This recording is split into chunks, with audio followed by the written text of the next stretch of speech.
Hey y'all, thanks for tuning into the Nintendo Drive. If you're hanging out with us on YouTube, be sure to like the video, subscribe to our channel, and ring the bell icon so you never miss an episode. Or if you're getting cozy and listening to us on your podcast feed, make sure you're following and leaving us nice reviews. You can also support the show on Patreon and pick up some awesome merch. Links to those and more are in the description, but let's get the show started.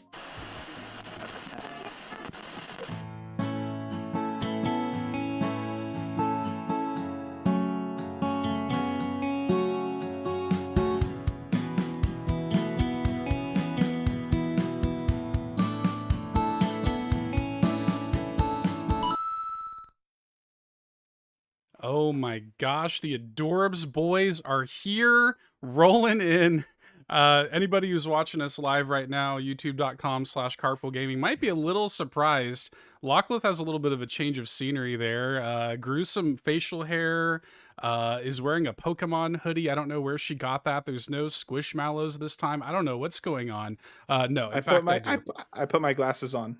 There you go. He's also got his glasses on. Of course, I'm joined by the great Mr. Blue Box himself, the Adorbs boy, Matt Sawinski. What's going on, dude? What's up, dude? I'm happy to be here. I'm happy to have an Adorbs time with you today. Talk about things Nintendo and just have some fun, dude. I'm ready. Yes, absolutely. We've already got people here in the chat sending in love for us and for Sean. Let's just, before we get into it, a quick update about that. Just so that everybody knows who maybe doesn't follow us in the Discord or on Twitter. If that's you, what are you doing? Join the Discord community. It's amazing. Like, for real. Links are always in the video description and in the episode description if you check us out on the free feeds. So, earlier today, Sean posted an update, kind of like a personal update. Ryan Turford, #AdorbsCast. That's right. Kind of just saying, you know, I won't like quote him, you know, he says it better than I ever could, but essentially he's taking an extended hiatus from content creation. He is not leaving Carpool Gaming. And we as a team here at Carpool, we're not like taken off guard by the news at all. We've known about this for weeks. We had like a team meeting some time ago about something unrelated that you guys will hear about soon. And during that meeting, like, we basically activated this. We were like, Sean, like, we support you, do what you got to do. And now the world knows about it too. So that's why Sean wasn't here last week. That's why he was on Xbox Drive. Sean will be back, but for now he's taking a much deserved break. The man has been going nonstop at an insane capacity for over 7 years. So it is high time that he takes a break. So 100%. And I want to, give a huge shout out to the community that have really rallied around him in a really fundamental and fantastic way. Mental health is something that's very important to both of us, of course, very important to the whole Carpool family. And for, there's a point where you realize that things may not be exactly as they were. And sometimes you just need to step back, reevaluate, and really kind of give yourself time to rest and recuperate. So, thank you to everybody who reached out. I know a couple of you reached out to Sean, and I know a couple of you might reach out to the members of to the rest of us as well. Very, very much appreciate all of you. And yeah, Sean will definitely be back. This is like the ending of a Marvel movie where it's like Sean Capri will return. Yeah. 100%. Yeah. To quote the theme song of Drake and Josh, Matt, it's going to take some time to realign, but if you look inside, I'm sure you'll find over your shoulder, that I'll always be picking you up when you're down. And that's kind of where we're at with Sean Capri. We love him very much. We send our love to him. But we're here, man. And Lockless just had kind of a last minute family emergency come up. Everything is fine.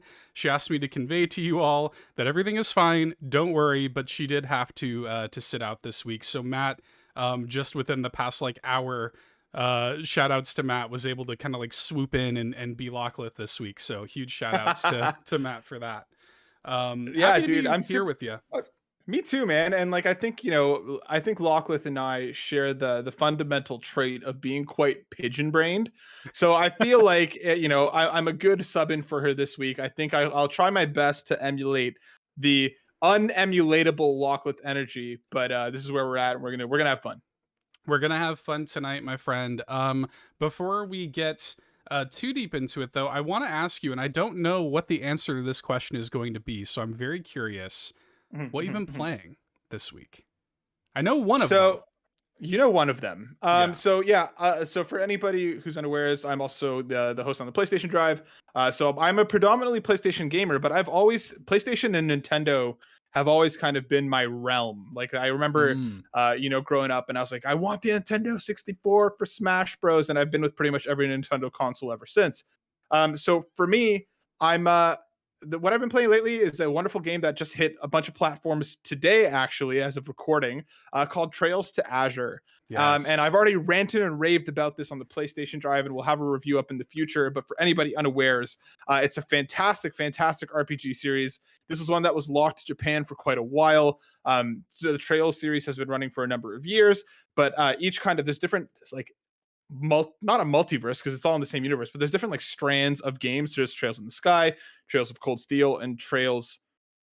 They're not really linked name wise, but there's a section that focuses on a city called Crossbell, and they're all taking place in the same wider geographical map, but it's a bunch of different countries that are essentially at war in different capacities, and there's a bunch of interest and intrigue going on. So depending kind of where you want to jump in, I would not recommend jumping in with Trails to Azure because that game is very much the sequel to Trails from Zero. If you are looking for a great jumping on point, Zero is a great point to do that because these two are very much self-contained in an area called Crossbell, but have major implications for the rest of the games around them. I love this game. It's turn-based. It has some really, really fantastic characters, some fantastic writing. I was already a huge fan of, Trails from Zero.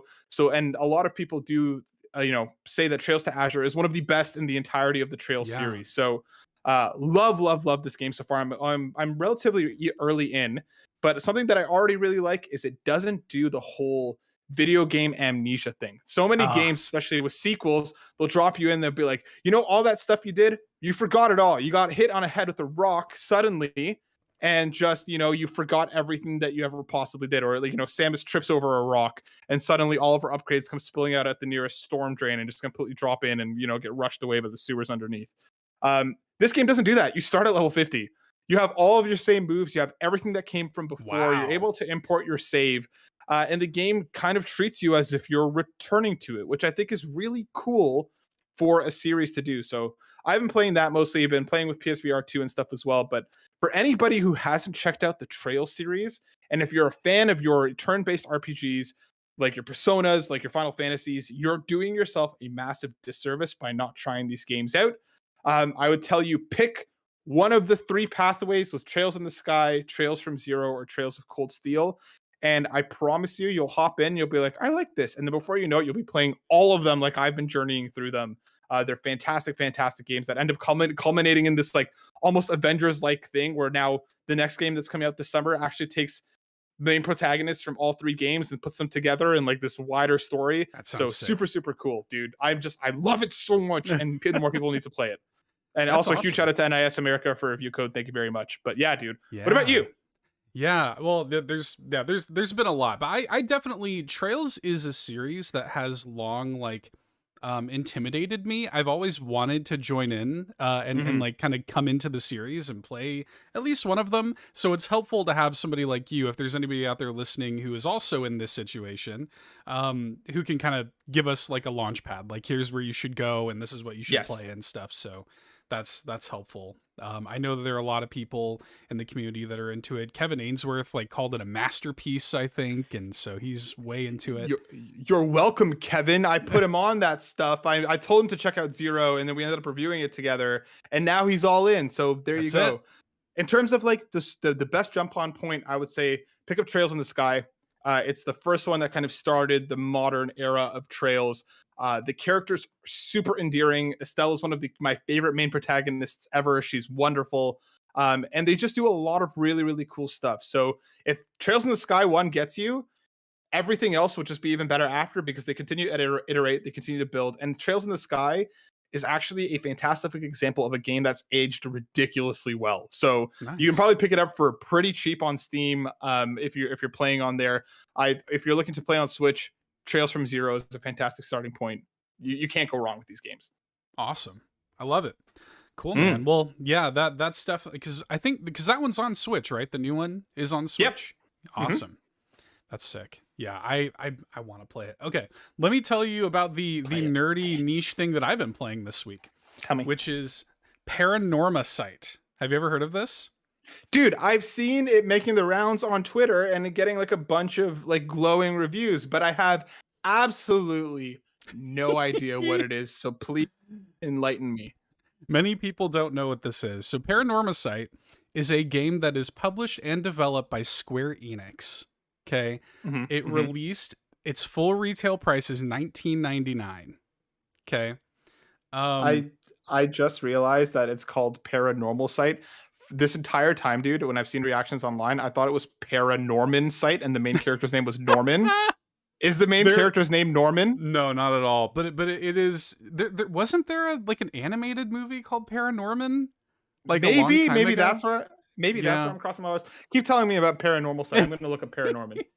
So Paranormal Site is a like Japanese horror. Think, Junji Ito kind of vibes. Is it kind of wrapped around this visual novel detective story. It's all around this phenomenon called the Seven Mysteries of Hanjo, and your character, well, really there are multiple playable characters in the game as you come to find out, but you get this like curse stone and you have to fill it with the souls of people in order to resurrect a loved one. So that's kind of what wound up happening in there. And there are other people who also have curse stones. There are like 7 other curse bearers, and their souls are worth more. Bears? Curse bearers. Curse bears is good though too. Right. That'd be pretty sick. Yeah. That Sorry, just made the game better. Yeah. I know. Here's what's great about Paranormal Site though, is that it breaks the fourth wall so often. I'll give you a great example. You meet this person who has, because every curse has a special way that it gets activated, right? So in order to fill, like the character that you start playing the game as, in order for his curse's like condition to be filled where he can kill somebody with it, they have to have their back turned to him. So you're having to kind of figure out like how to get people to walk away from you and things like that so that you can then take their souls. Whenever you encounter a curse bearer, you're basically having this stalemate of, oh my God, I don't know. Like, I don't know what it is that is going to trigger their curse so that they can kill me. That's essentially what's going on.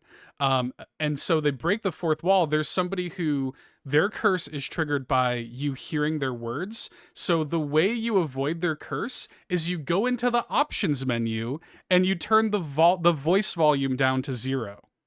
And then you can't hear them. That's so cool. Yeah. So the game is always doing stuff like that. Yeah. It's like Psycho Mantis, Metal Gear stuff all over the place.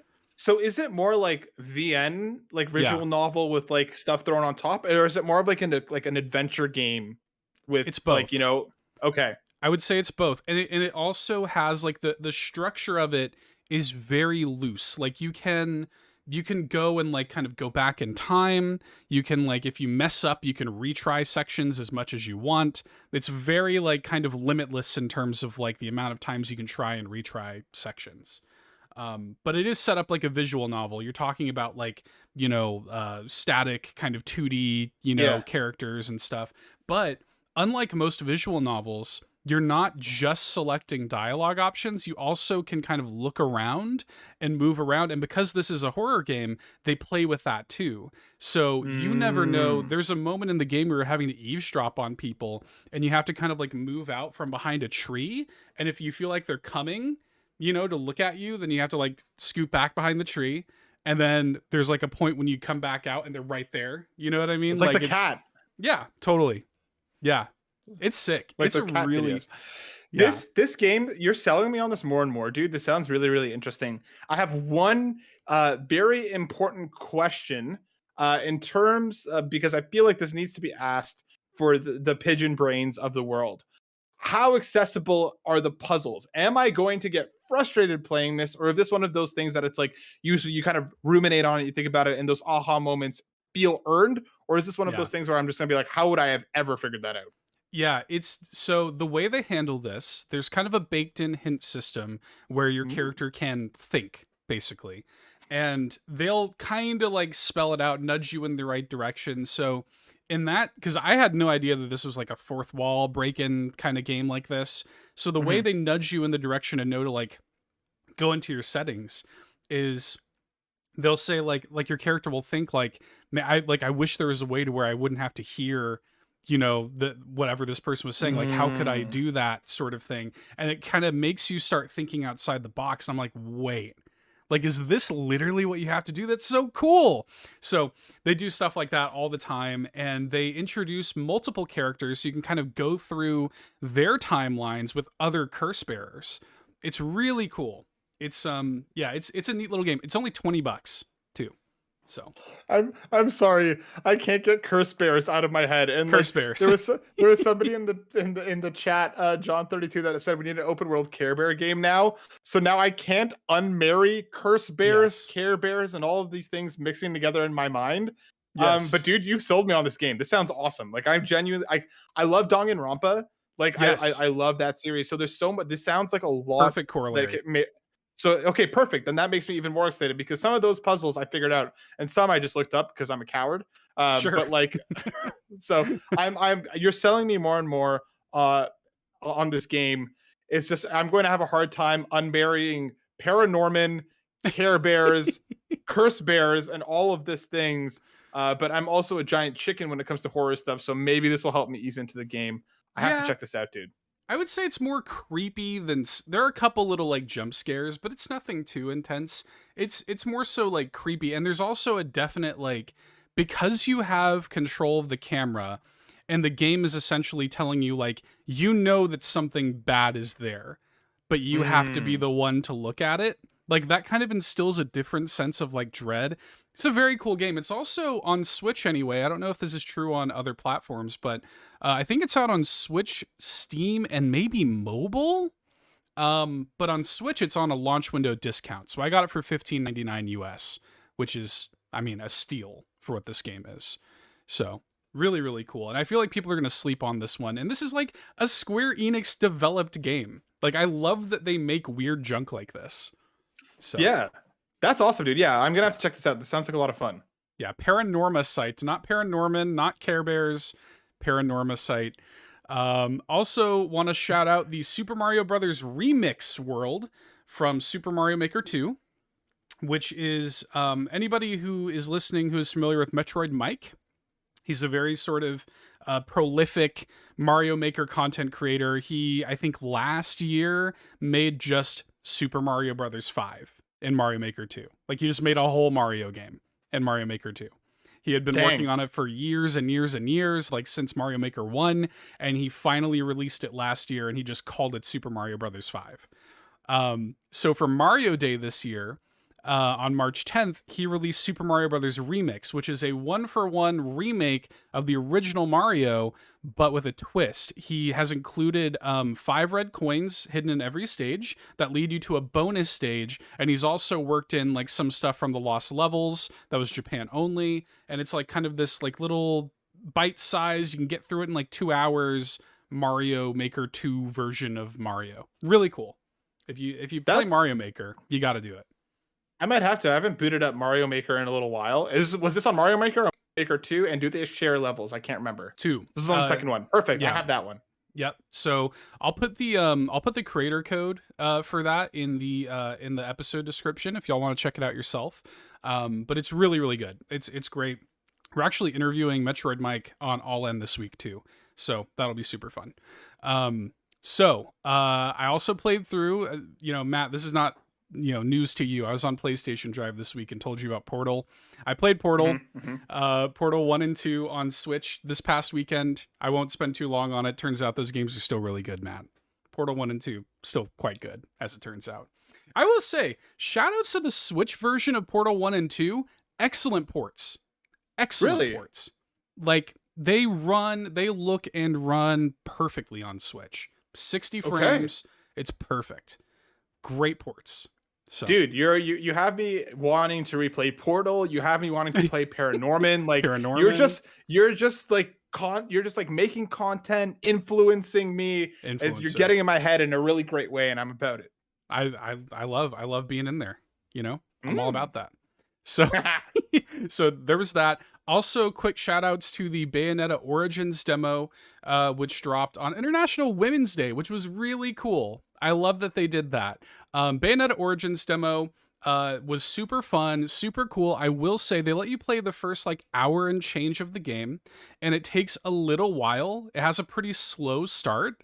I made this joke when I recorded a video for it for All In, and it was like in the first 20 minutes of Bayonetta Origins, you have effectively just like climbed a ladder and like fetched some water. Like, it has a very like slow start, but Bayonetta is all about over the top action, and this is like kind of like a storybook child kind of vibe, you know. And I'm into it, but it does take some time to kind of get rolling, and it took me a little while to warm up to it, but once it got rolling, I was way into it, and I'm excited. It comes out on Friday. I'm definitely picking it up. I gotta have that Bayonetta lore. I'm a Bayonetta lore nerd, so I gotta have that. You gotta be. Yeah. And I mean, like, I think what reviews hit today, correct me if I'm wrong, did. and seemed to be pretty positive. People seem to really like it. Yep. Got an 80 on Open Critic at the time of this recording. So anybody who had that in fantasy, you're probably feeling okay about that. An 80 on Open Critic, not bad. So yeah, I'm looking forward to it. I liked the demo. It felt like it was kind of, here's the deal with this game though, dude, is it's a $60 like full priced retail thing. And I really felt like coming into this, I was like, this is a $30, $40 thing. Like, this is like a little Captain Toad kind of style spin-off game, right? But this is a full like $60 game. And I sort of feel like if you're going to come out like that, you'd better come correct, you know? Yeah. So yeah, I don't know too much about this game. Like, I've played through Bayonetta 1 and 2. I was okay on them. Like, I enjoyed them fine, but I have no real desire to go back and play to play 3. Similar with this one, like, I was a little bit surprised by what they showed and how different they're willing to go. So I'm happy and excited that this version of this little spin-off, the lore, exists, because at least they're doing something completely new with the franchise, and they're experimenting with it. Give me a Bayonetta card game, give me a Bayonetta strategy RPG, and I'm in. Like, keep doing this kind of stuff, and I might buy into the world. Yeah, it's cool. I'm interested to see what like other kind of like big Bayonetta fans were, because it's not like an action game at all. Like, it's like this kind of storybook kind of vibe, and I'm kind of more here for the lore than the like combat. There is combat, but it's weird because you're playing as 2 characters at once, and that's kind of odd. So you control one with each stick. You're playing as young Bayonetta Cereza and her demon companion cat Cheshire, who is a demon that has possessed her stuffed animal cat. Cool. So one does. Yeah, like you do. And you got Bayonetta on the left stick, Cheshire on the right stick, and that's, Bayonetta is basically using her magic to like hold enemies in place while Cheshire like wails at them. So that's how combat works. All right, never mind. My brain just broke listening to that. Yeah, it's a lot. It's a lot. And I'm like, so hang on, this is gonna be like a full game, $60, and I'm gonna play the whole game that way? I don't know. We'll see what happens. I'll report back to y'all after the full game comes out. It comes out Friday. I'm going to play it for sure. We'll see. We'll see, dude.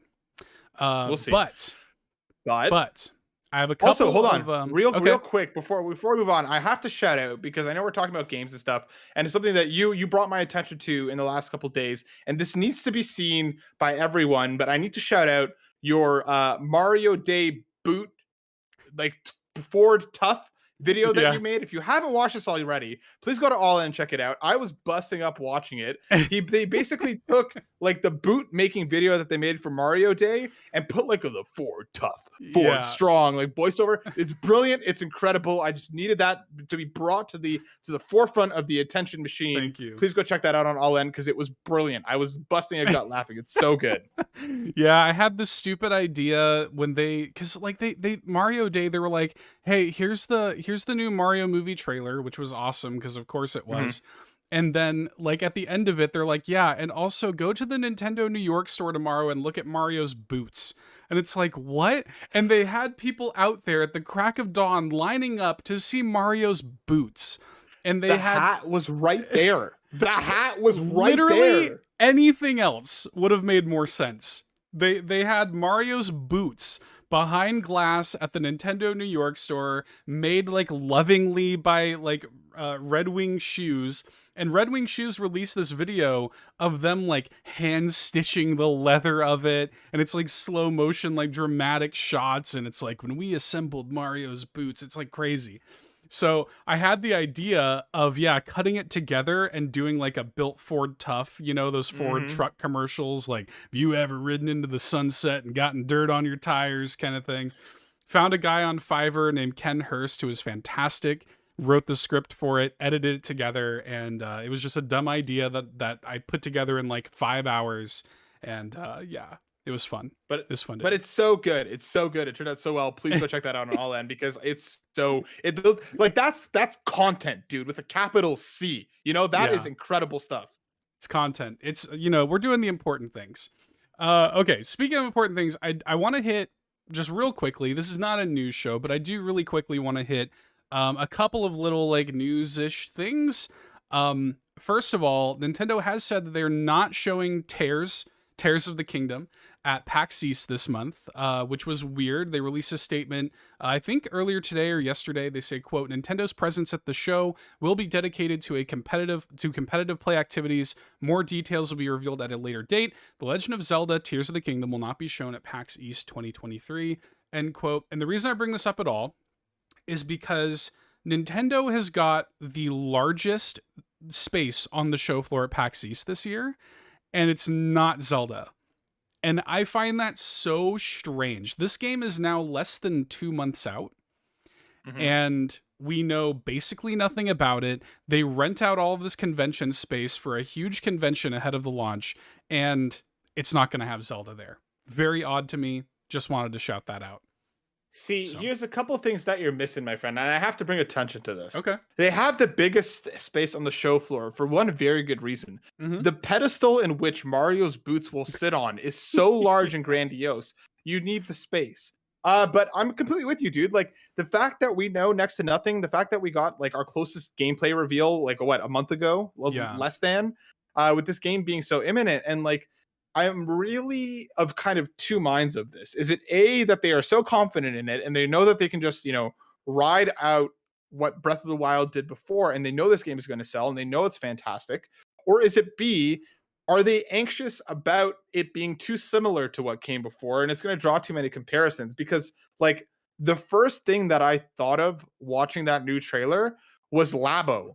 Like, with him like putting together like the different, you know, the car and the flying machine. I was like, please, for the love of God, Nintendo, do not make this Labo compatible. I do not need to make these things in real life. I do not need these things to work. I don't have cardboard. I don't want to go looking for it. It doesn't exist around here. Infamously outlawed in Canada, cardboard. So for me, like, I'm very, very excited for Tears of the Kingdom. I just want to see more. I want to see more of it. And, you know, we're still a couple months out at this point. I'm hoping that April, where they're going to hit us with here is the Tears of the Kingdom Direct. Here's 40 minutes of the game. Here's why you should be excited. Because right now, I'm not nervous, but I'm not nervous, if that makes sense. Yeah. I think you bring up a good point there. The thing that I think is really important to consider here is the difference in expectation. When Breath of the Wild was coming out, right, they devoted E3 2016 was just Breath of the Wild. That's all they did. The whole show floor, it was just Breath of the Wild, but they had more to prove back then. You know, back then they were not one of the greatest selling consoles of all time. They did not have this legendary Zelda game released and blah, blah, blah. So I think that they're very confident in the quality of the title. It's going to hit the date and everything. I don't think there's anything to worry about there, but I do think it's odd, like little tiny things. Like, we had that Zelda OLED leaked back in January, and where's that at? If that's real, it looked real to me. Yep. Where's that at? We haven't seen anything about that. Are they really not going to release a themed OLED around the biggest game of the year? I don't think so. So, you know, it does seem odd to me that we don't have any sort of news drop, a dedicated direct, whatever for this game yet. That being said, it could be that they're just holding everything very, very close to the vest. We could wake up on Twitter tomorrow and see that the OLED is up for pre-order now. I mean, Nintendo is going to do what they want to do. So You know, it's almost like impossible to predict exactly what they're going to do. So, but whatever the case may be, Tears is not going to be at PAX East. It will have competitive play activities, whatever that means. We'll see. I don't know what they're gonna have you playing Wii Sports up in there. I don't know. Switch Sports. I don't know. Actual battle royales. Yeah, yeah. We put Deathmatch. I honestly wonder, because they've been rolling out the Mario movie like van to different places and whatnot. Like this AR, like, was at South by Southwest and stuff. Mm-hmm. So I wonder if that's what it is. Maybe they just trudge some Mario movie stuff out at PAX East. I don't know. Dude, it's obviously going to be the World Championship finals, the ones that we've been waiting for Link's crossbow training. Get stoked. I would be into that. I'd be super into that, because here's the thing. Nintendo could fill an auditorium of people to watch Link's crossbow training. Oh, I'd be there. 100%. Yeah. Yeah. You'd fly out. I joke. Oh, yeah, 100%. As soon as that announcement comes through, I'm buying a ticket. And hotels everywhere in that city are going to be sold out as soon as that announcement comes through. Game over. Shipping up to Boston, baby, for Link's crossbow training. That's right. Okay. One more thing I wanted to quickly flag. Just a reminder to everybody who somehow doesn't know, the Wii U and 3DS eShops are closing on the 27th of this month.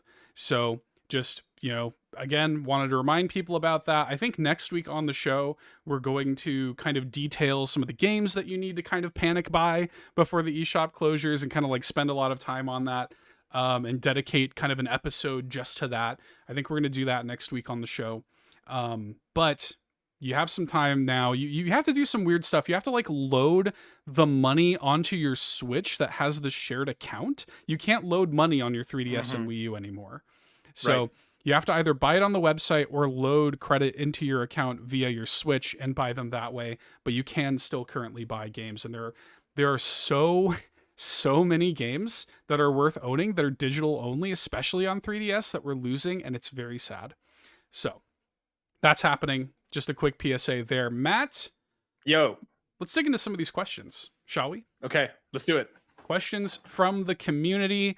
First one here is from Quagmire, who asks, my non-Nintendo question, but for the group, and especially Seth, after he was talking about coffee last week, which brand of coffee is your favorite? My wife and I are stuck on Seattle's best, but looking to try new coffees. Any you'd recommend? Are you a coffee guy? Yes, dude. Yeah? Yeah, I am. I love okay, here. Let me preface this by saying I am basic when it comes to coffee. Okay. My wonderful and incredibly intelligent partner has been wading into the world of things like pour over and getting a proper hand crusher, not mixer. Like she's going full in on it, and she really, really enjoys it. So we go to there's a store in Canada called Beanwise. We go there together, and then I stand there as she kind of picks out the beans that she thinks will deliver the juice that I need to get through the day. Because I run with her, and she picks fantastic stuff. Don't know what it is off the top of my brain, but it's good stuff. But otherwise, dude, like a Starbucks nitro cold brew will get me hyped, get me going. But I'm usually more of the blonde, the lighter roasts when it comes to this stuff. I like a dark roast sometimes, but I feel like as I've aged to the ripe old age of 31, a lot of real dark roast starts to give me a bit of heartburn a little bit here and there. So I kind of tend to stay away from a dark roast, even though I do like the taste. But yeah, dude, I love coffee. Yeah, good to hear. I'm glad. Yeah. I thought we were gonna have to end this show right now. No, not gonna have to brawl. What about you? Where are you on the coffee spectrum of coffee taste? I am not a coffee snob. I'm actually right there with you. Like the notion of, as I've gotten older, I've actually kind of migrated more to the blonde roast, lighter side of things. I'm right there with you on that. Actually, I love a good light roast, a good blonde roast. I'm not a snob. I think that coffee is coffee. Is there such a thing as bad coffee? Of course. But in a pinch, dude, I don't care. If I'm on the road, you better believe I'm going to stop at a Starbucks or even a McDonald's and get some coffee. I am not a snob. A Dunkin', you know what I mean? Not a snob whatsoever. With that being said, when I'm at home, if I have the time, I do like to make a French press coffee. I do like to grind my own beans and do everything you're talking about with your partner. like the same stuff that they're doing. Like I like that kind of stuff too. There's also a bit of a weird like hipster inclination to me that wants to say like just go to your local store and just because the thing is like they kind of cut out the middleman. You go to your local store, they are probably Sean in the chat, even a McDonald's, what are you saying?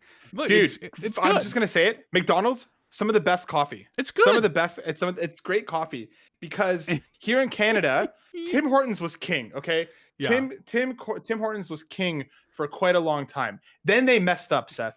They messed up because they switched bean suppliers.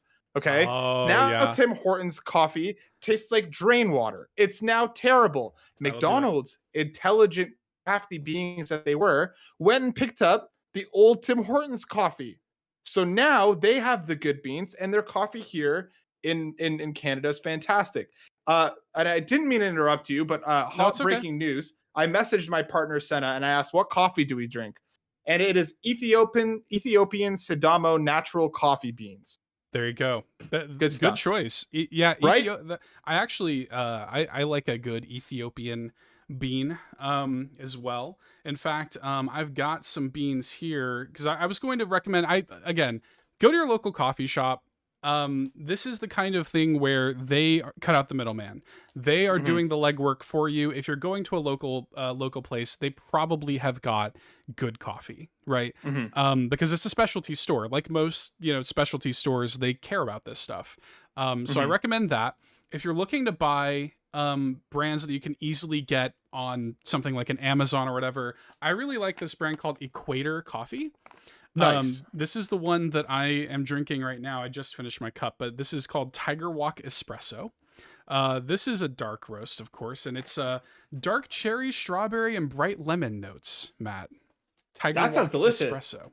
It's very delicious. It's good. What I will say is tread lightly, okay?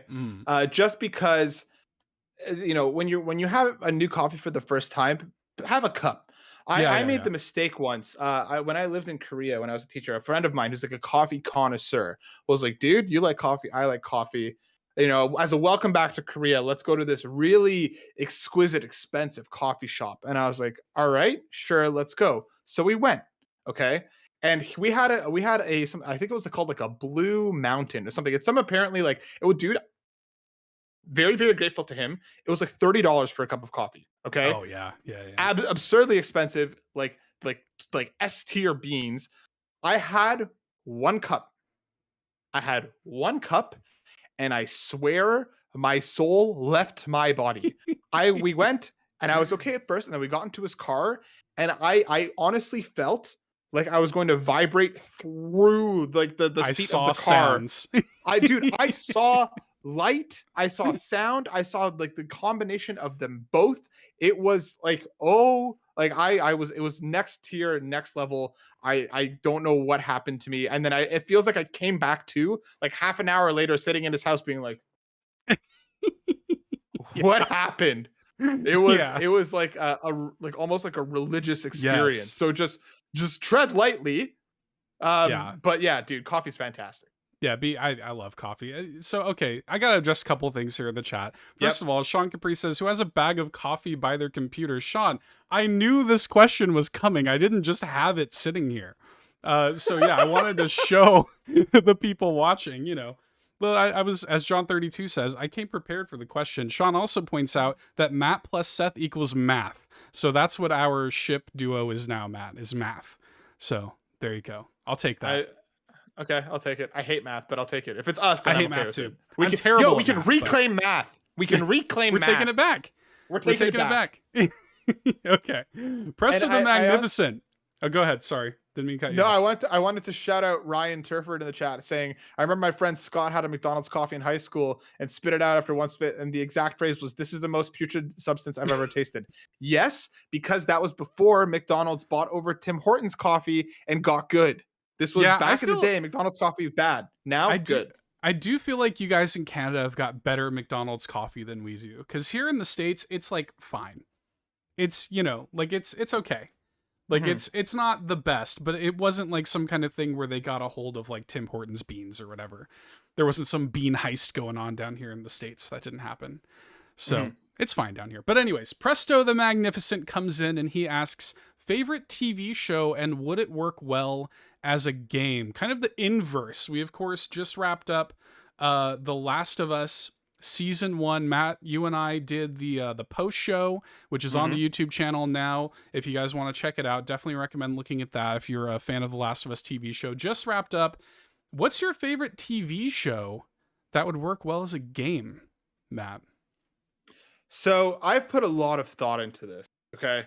I guested on a wonderful podcast, a streamcast, a lovely group of individuals where we actually broke down what anime we would want as a game. So I'm gonna kind of take that. Uh, Also, Seth, I know that math plus Seth equals math, but math as a whole sucks. Yeah, So right. we have to take it back. Right. And so like I'm going to go with like my favorite show, with my favorite anime, and then I'm going to do a show. I'm Okay. going to give a double answer because Gintama is my favorite anime ever. It's a very Oh. very ridiculous, over the top show that does comedy like nobody else does comedy and does serious like nobody else does serious. And essentially, it's about a bunch of samurais and aliens, but back in like Edo, Japan, like hundreds of years ago. So I want RGG Studios, the developers of Yakuza of Like a Dragon, to basically give us that. But actually, they just pretty much did with Like a Dragon Ishin, which they took all Right. the Yakuza characters, the Like a Dragon characters, and transported them back in time into Edo era Japan. And again, like that, I think they're the perfect blend of serious and ridiculous to really nail the tone of Gintama and make it something special.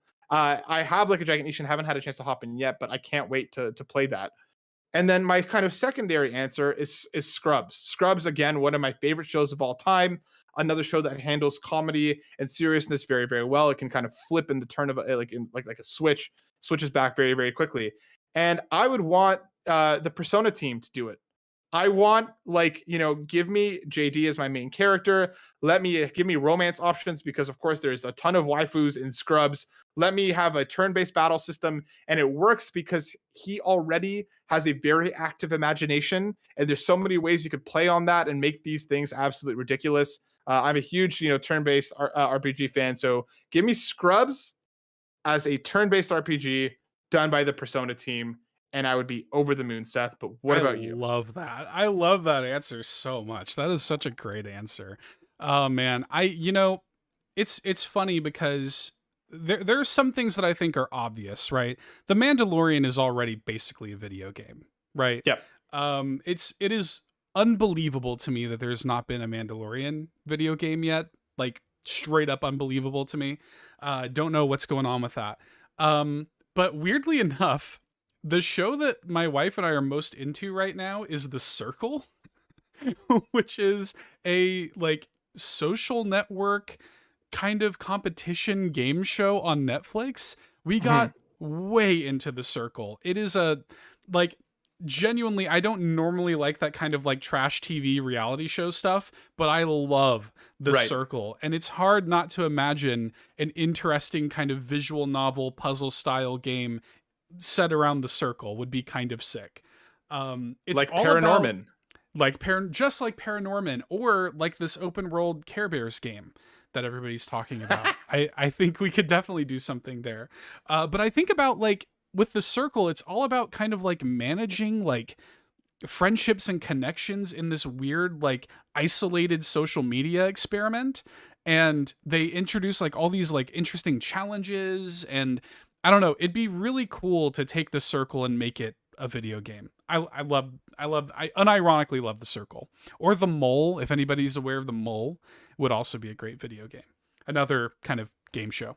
In terms of anime, it's funny because some of my favorite anime are like Fooly Cooly and Gurren Lagann, and those are basically those are basically already a video game, and it's called Gitaru Man. So Dude, what if we got Gurren Lagann done by Team Ninja? Yeah, that'd be sick. Right? Yeah. Right? Or Platinum could do that well too. Like anybody, Platinum. Yeah, anybody that can do that sort of like bombastic, over the top, sort of vibe. Yeah, that'd be very. I really like that kind of vibe. It's wild to me that there hasn't been like some kind of great like Cowboy Bebop game. You know what I mean? So there are definitely a few things like that for sure. So we've got a question here from Taylor, aka TPR, aka Trevor, who says, name a Nintendo duo as iconic as Brendan Fraser and Kiwi Kwan, the underdogs. No Mario and Luigi or Peach and Daisy. I want the Seth obscurity. What do you think, Matt? An iconic Nintendo duo that is maybe not like kind of outside of the realm of the obvious. I can go first if you need some time to think about it. Okay. So, first thing that comes to my mind is Dribble and Spitz from WarioWare. If anybody's Dribble and Spitz are the taxi driving bulldog and cat characters from WarioWare, and I've always really loved them as a duo. I love their vibe, especially in the first WarioWare game, where it's like this kind of like nighttime taxi in the rain, and like it's playing this like chill music. I've always like loved that vibe, and I think they're a pretty iconic duo. I think about there's a couple different directions you could go with this that are kind of like outside of the normal realm of Nintendo characters. There are a couple duos even just in WarioWare that I think would make sense. Cad and Anna are also from WarioWare. 9 volt and 18 volt. There's some great duos just in the WarioWare series. So yeah. I think there's some really great ones there. As for myself, and I'm gonna get a little serious here for a second. Okay. Timmy and Tommy Nook have to be taken away from Tom Nook. Okay. Whoa. Before he works his way in too much, before he teaches them the ways of making people very much in debt, those two are precious. They love their job working at the store, and they just need people to care for them properly. Okay. They are a fantastic duo, and Tom Nook is a crook. All right. So that's true. They need better. They need better things. They're a great duo. Love them. Are they meant to be? I mean, I'm not up on my Animal Crossing lore, but are they meant to be Tom Nook's children? They're just called the Nooklings. I don't know if there's any like reference to them actually being his kids. I don't know. Maybe they are. Is that worse?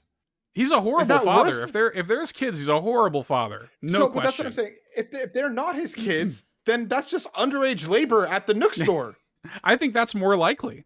I think that's probably exactly what's happening. And exactly what Tom Nook would do. Oh, I just got mad. It makes you even more mad. Yeah. Yeah, they as Shelly Lou here in the chat points out, excuse me, as Shelly Lou here in the chat points out, nephews, I believe. That's the vibe I always got. Yeah. Okay. Was nephews. Yeah. They're don't know how I feel about it, but yeah. Yeah.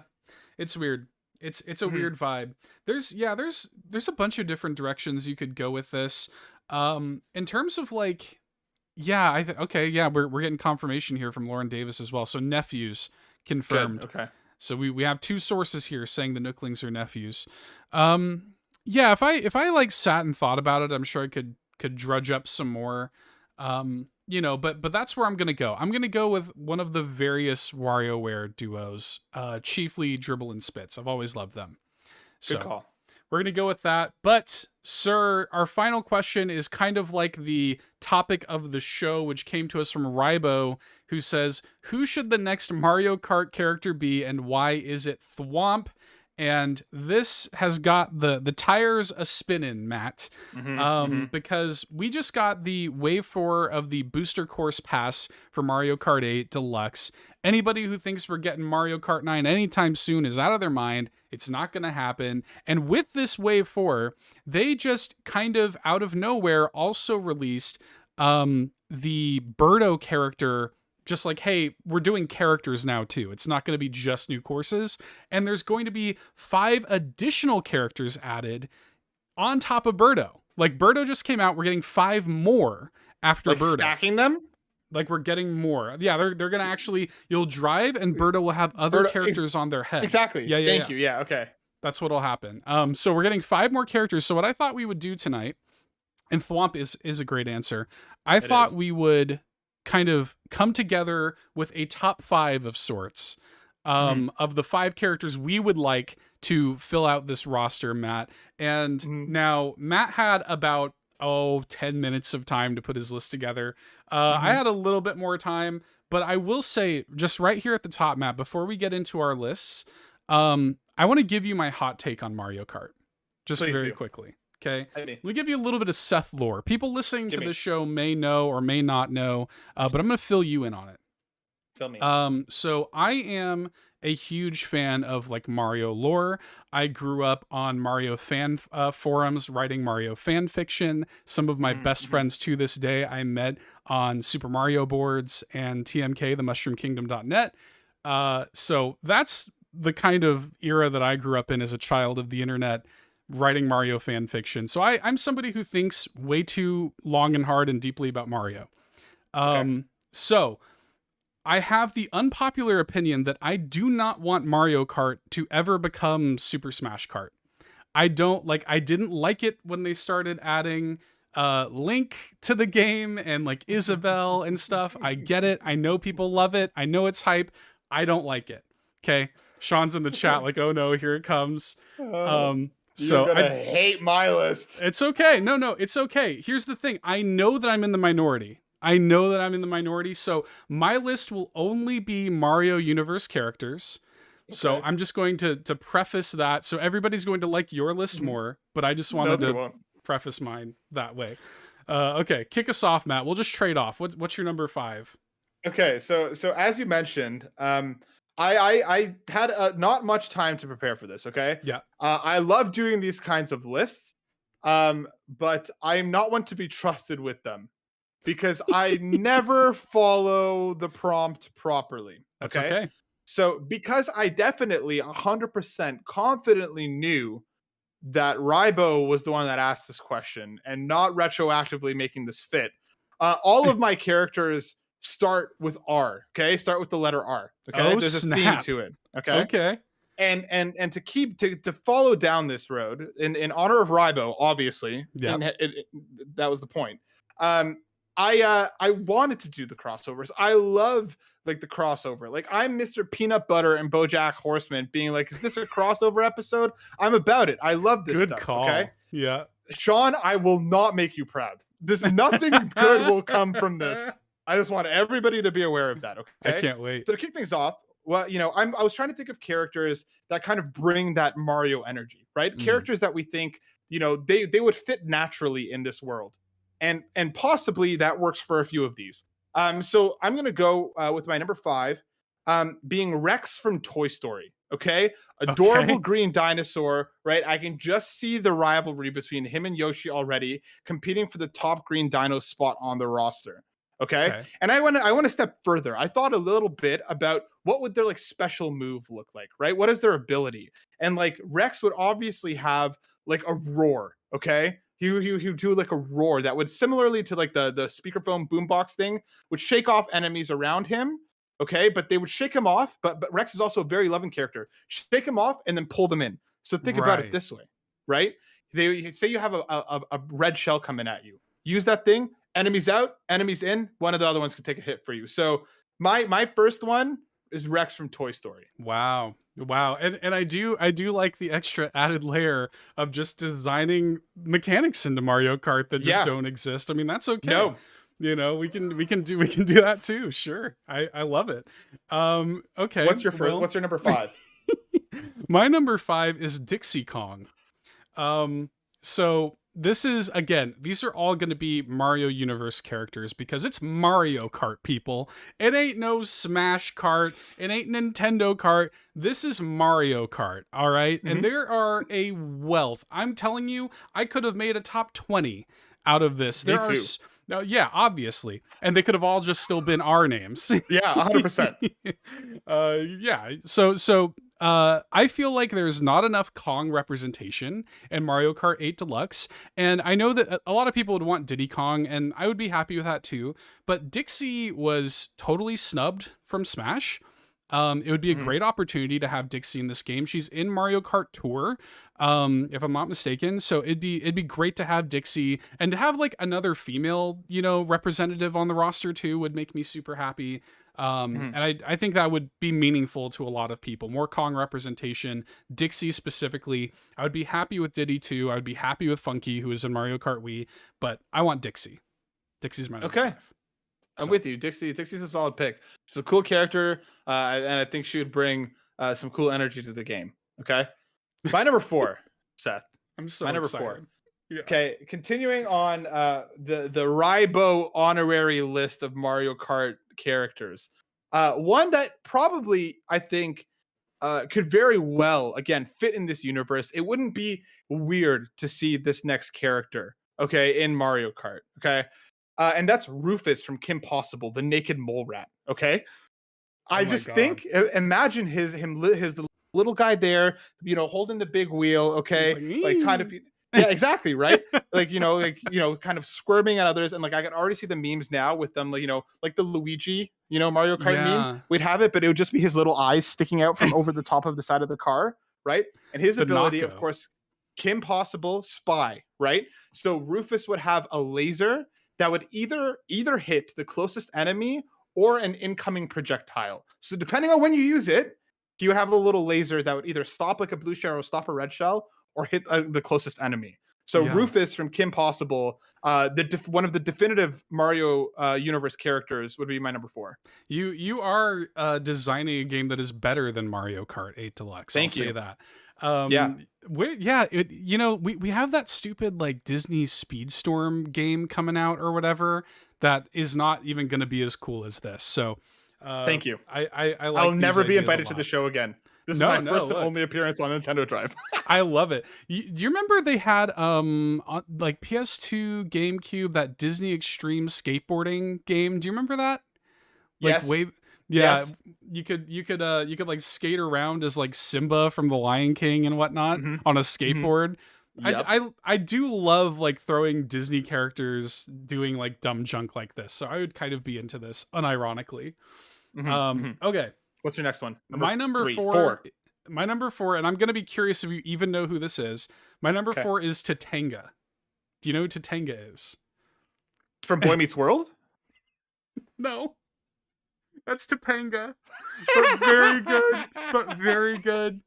Very good. No. Topanga, aka Topanga from Boy Meets World, is the villain of Super Mario Land 2. 6 golden coins. Topanga is a like imp spaceman in a UFO, and I've always really loved his character, and I would just love to see that character come back in some way into modern Mario. I remember on my dumb Mario fan boards that I was on for a long time, when Mario Galaxy was coming out, there's this long like standing rampant rumor that Topanga would be in Mario Galaxy. And I was literally playing that entire game hoping Topanga would pop up, and he never did. So yeah, Topanga for Mario Kart would make me very happy. And if we're talking Boy Meets World, this would continue our Disney theme a little bit. So yeah. And I'm actually gonna continue to follow that line, because Topanga was actually gonna be one of mine, but my sorry. It can't fit, right? So I'm glad you picked her. Now I can't unsee anything else.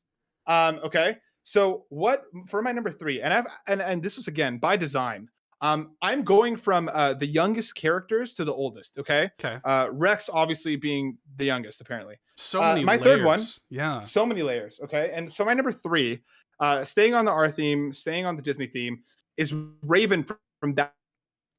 So Raven. Okay. A very famous Nintendo character, known for her work in the world of Nintendo, but I think she'd be a really cool addition, and especially her special ability would essentially rewind for like 3 seconds, right? Because she can see the future, right? That's the future she can see.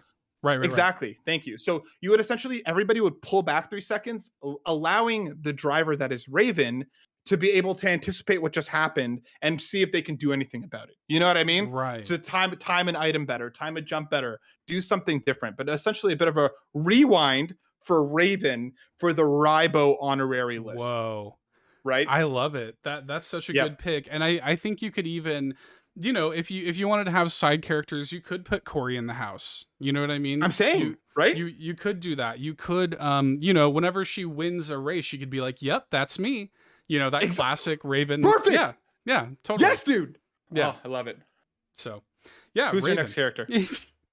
My next character, my number 3 is Meowser, which is the cat Bowser from Mario 3D World. Okay. Who, you know, I think it's really interesting that we have Cat Mario and Cat Peach, but not Cat Bowser in the game. Good point. Like to have Meowser, who I interviewed Kenny James one time, the voice of Bowser, and he talked about how much work he had to put into that, because you think about how he had to make it sound like this wild cat, you know, this like, you know, this crazy wildcat vomiting, you know, voice that Meowser has. And I hate all that work to go to waste. And like, he's only in 3D World and that's it. Put him in Mario Kart, man. That's the one in the black latex, right? Yeah, definitely. He's the Bowser that has the black latex and he's like got the hair Fish metal nets. thing going on. Yeah. Yeah. Okay. Yeah. Same page. Perfect. We're on Cool. the same page. Same page. Same book even. Same shelf. Yeah. I think that's a great answer. I do think that you know, Meowser is sorely lacking in Mario Kart. I would argue that starts to stray a little bit out of the classic Nintendo characters that we're obviously both bringing to the table. A little. But you know, just so we can do that. Staying on my list of Raibo's are Mario Kart characters that are definitely part of the Nintendo Mario universe. I'm gonna leave Disney behind now, right? What? I planted my foot firmly in the Disney universe. And what I'm going to do next is I'm going to pick a character that I actually don't like. Okay, I'm gonna leave my world of likability only because I feel like this character could bring something interesting to the table, and that's of course Ross from Friends. Okay. Oh. I think similarly to the way that like you know the ink, the squid kind of shoots the black ink all over the screen, making it hard to see. Ross complains about everything. There would just be a giant speech bubble complaining about stuff all over your screen. Yeah, we are on a break. Pivot. Like he just complains. He's endlessly complaining, this guy Ross. So I feel like he would be a worthy addition just because you don't ever want to be completely happy with anything, right? True. There's always has to be an inkling of something not right. And I think Ross would bring that not right energy to Mario Kart. Can we agree right here, right now, that Ross is by far the worst character in Friends? 100%, without doubt. Like, it's not even a question. There's a great video on YouTube, from the episode with the Moist Maker. There's a great video of them like showing how psychotic he is when you just simply remove the laugh track. Dude, like he's nuts. He's genuinely psychotic. Yeah, the worst. Ross sucks. So, but you're right. Again, I think Ross a little bit closer to Nintendo than Meowser, but who's your next one? Okay. I think you're right there. So my number 2 is actually, Matt, I want you to brace yourself for this because I gotta be honest with you, this is a bit of a reach. Okay. I'm gonna make some broad strokes here. So I want you to really brace yourself. I felt like this was my wild and crazy entry. Okay. My number 2 is the blue shell. And here's what I mean. I have this long-standing theory that the blue shell is going to be a character in the Super Mario Brothers movie. We had this poster release where the blue shell, this blue spiky shell Koopa Paratroopa, who is this like general in Bowser's army, front and center on the poster. And I'm like, so this dude has got to be a character. And in the latest trailer, we got this shot of him with the red Koopa Troopa with the eye patch. Like, these people are characters. They're going to be like some kind of duo. You know, here's an iconic Nintendo duo for you in the Mario movie. If they brought the literal blue shell as a playable character in Mario Kart, that would be incredible. I want that. I'm about it, but I have to know. Obviously, we're talking about the character, the actual Koopa with the blue shell, in the Mario movie. Now, for your vision for this playable character in Mario Kart, is the Koopa even there, or is this literally just a shell with wings, and like the wings are driving the car? Like, I need to know what exactly we're talking about here. That'd be really sick, actually. No, he just, you know, the idea of like you being beaten by the blue shell in Mario Kart, because the blue shell already has like so many, you know, traumatic implications to Mario Kart players. I love this notion of having a playable blue shell character in Mario Kart. So, especially if he becomes like a fan favorite in the movie or something, Yes, it'd make me very happy. But I know that was a bit of a stretch, Matt. I know that was a bit of a stretch. Yeah, probably the most outlandish pick on this entire, on both, either too. one of our lists. But I love it. I love that you're thinking that's. I think that'd be a really, really cool character. And of course, my number one, the build up to this has been incredible. Yes. Years in the making. Rumors. I heard, you know, Sakurai behind closed doors has been pushing for this. Miyamoto was just literally said he would quit Nintendo if this doesn't happen. So for me, I think all of the insider information that I've gained, I think it's pretty much a lock that Raymond from Everybody Loves Raymond will be a playable character in this Mario Kart, the next wave of things. And his special ability, of course, because Raymond, seminal character, but he's known, similarly to Ross, to being a bit of a drag. He's a bit of like a, you know what I mean? Exactly. So he would create he would create a field around him, okay? That as other drivers pass through, they slow down. It would slow down they get sleepy, they get tired, right? So it would slow down everybody in his vicinity, allowing him to go just as fast as them, because everybody knows that this guy's not going to win any races, but he's surely not going to lose. So he would just create a field where he would go everybody would go the same speed, and it would just be this never-ending that would come through the speakers. Dabra.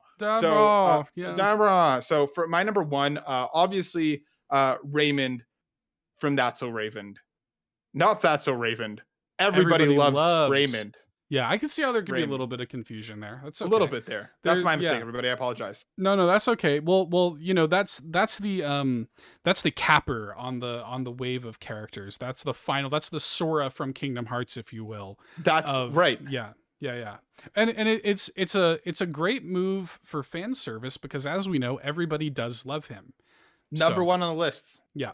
Okay. Yeah. So who's your number one?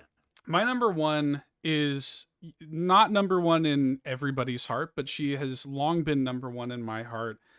My one-up girl, Paullin, is my number one. Yes, dude. Yes. I love Paullin. Paullin has, I think that she should be with Mario. She's got all the history there. She's not some cosmic god like Rosalina. She's not some princess who, as of Mario Odyssey, has zero